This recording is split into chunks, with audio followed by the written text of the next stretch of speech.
What else can we find out about subtraction? What if we happen something like this?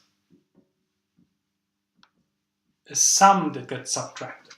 So visually that would be a row of 7 dots, and then we subtract the sum of 4 plus 1. So this is the sum 4 plus 1, which now gets subtracted, and we write it like this.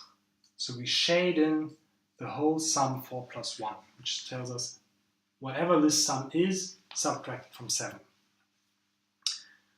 So this shading is just a lazy way of coloring all the dots.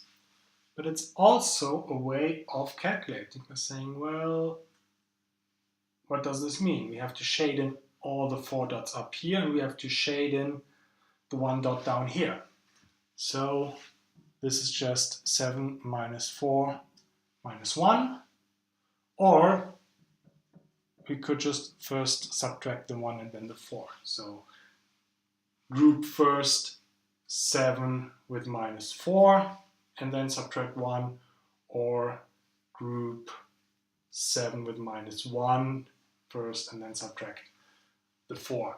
For the cancellations that will occur when we actually compute this, completely doesn't matter. So general law would be, instead of 7, we have A,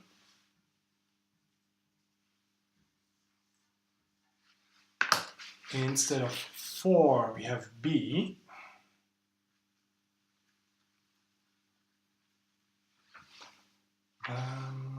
so we have B, and which is the same as if we had just, anti-grouped the B for itself and the C for itself.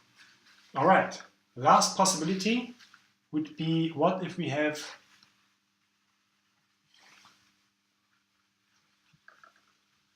a subtraction within a subtraction? So A minus B minus C. We've seen the case where this is a plus and the plus flips to a minus sign. Now, what if we have a minus sign? Which is also a very common mistake. What is this? Actually, let's first use an arithmetical example first. So 7 minus 5 minus 2. So again, 7 dots, 7, and then we have the subtraction 5 minus 2. So this thing gets subtracted from 7.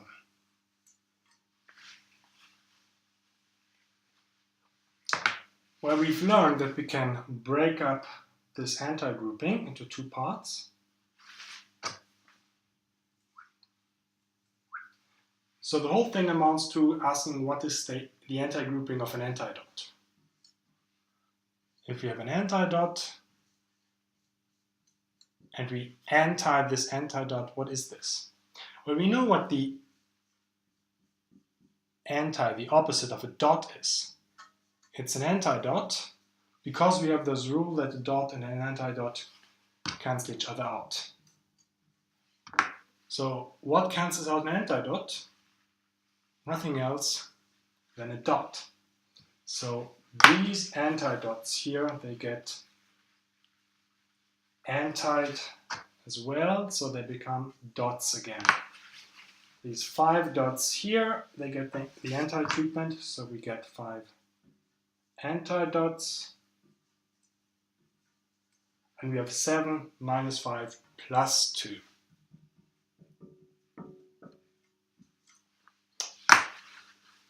In general, this would look like this.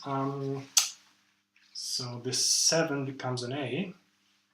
Again, when we go from arithmetical to algebraic manipulations, just bear in mind that this is only possible if we actually do no computations. So we at no point have we used the fact that this is 7, 5, and 2.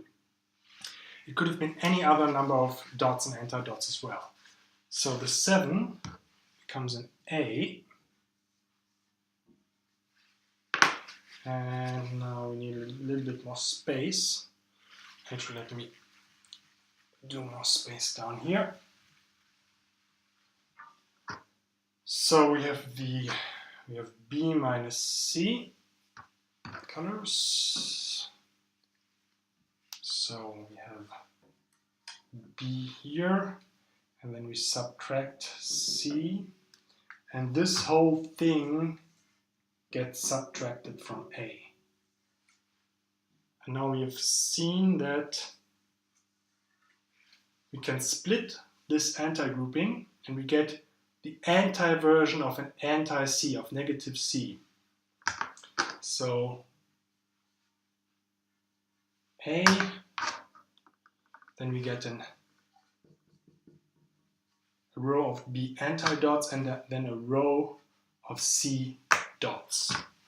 So A minus B plus C. And in general, the general rule is when we have something that is a row of anti-dots or anti-anything, actually, and we put this in an anti-grouping, this is the same as just having the corresponding row of dots. So an anti that undoes an anti. Alright, so this is it for subtraction. In the next video, we don't really add much more algebraic laws, but more of an interpretation, which will be negative numbers.